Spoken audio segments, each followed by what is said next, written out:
मंथार प्रभाव समुद्र भितर लंकर छिड़ाई कूल को आसला माछधरा ट्रलर 10 मत्स्यजीवी सुरक्षित उद्धार। सामुद्रिक बात्या मंथा समुद्र भितर तार प्रकोप देखाइबारु आज सकाळु सकाळु एक माछधरा ट्रलर समुद्र लहरी माड़े कूल को भासी आसी ब्रह्मगिर निकट बालीहरचंडी समुद्र बेलाभूमि लगी। ट्रलर भितर 10 जन मत्स्यजीवी सुरक्षित उद्धार होइछन्ति। विशाखापाटनार एही ट्रलरटी 10 दिन तले समुद्र भितर को माछ धरिबाकू जाइथिला। बात्या सूचना पाइबा परे एमाने ओडिशा उपकूल में लंकर पकाई रहीजिबे और बात्यार प्रभाव कमेबा परे विशाखापाटना फेरीजिबे बोली योजना करथिले। गतकाली रातिरे ट्रलर यांत्रिक त्रुटि देखा देइथिला। मझी समुद्र रे अन्य एक ट्रलर सहायता नेई थिले, मात्र लंकरटी भीषण सामुद्रिक ज्वार रे छिड़ी जाइथिला।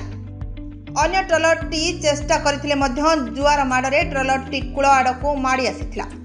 सकाळु सकाळु ट्रलर देखिबाकू जेतिकी भिड़ माछ देखिबाकू मध्य सेतिकी भिड़ लागिथिला। स्थानीय सरपंचक प्रतिनिधि घटनास्थल में पहुंची समस्त सुरक्षित उद्धार करने सह खाद्य पानीय जोगाई देथिले। ट्रलर मालिक खबर पाई घटनास्थल में पहुंची ट्रलर रे थिबा 400 रु 500 टन माछ को सुरक्षित भाव ट्रैक्टर जोगे बोही नेइथिले। Bureau report Narad news Odia.